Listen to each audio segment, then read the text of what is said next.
Surprises et indignées se disent les organisations des droits de l'homme de la société civile ivoirienne. Pour cause, le retrait de la Côte d'Ivoire de la Cour africaine des droits de l'homme et des peuples.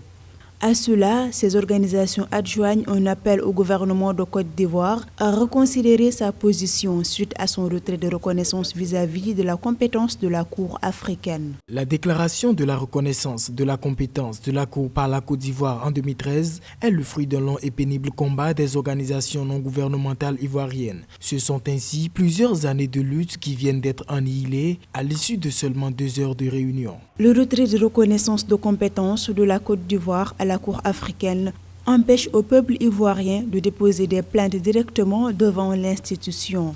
Toutefois, la réaction du gouvernement ivoirien a été justifiée par des décisions de la Cour qui auraient perturbé l'ordre juridique interne de Côte d'Ivoire. Il reste toujours possible aux citoyens et aux ONG de saisir directement la Commission africaine des droits de l'homme et des peuples et celle-ci se chargeant, en cas de besoin, de transmettre les dossiers à la Cour africaine des droits de l'homme et des peuples. Donc ça ne doit pas empêcher la Cour de continuer à travailler selon d'autres mécanismes et souhaiter que les uns et les autres soient vigilants. Il est évident que ce retrait qu'on peut déplorer, ça dépend de quel côté on veut se placer. Il faut souhaiter que le changement en Côte d'Ivoire, cette situation soit résorbée. La Côte d'Ivoire devient ainsi le 4e pays africain à retirer sa déclaration de compétence, après le Bénin, le Rwanda et la Tanzanie. Tout de même, le pays reste membre de la Cour africaine.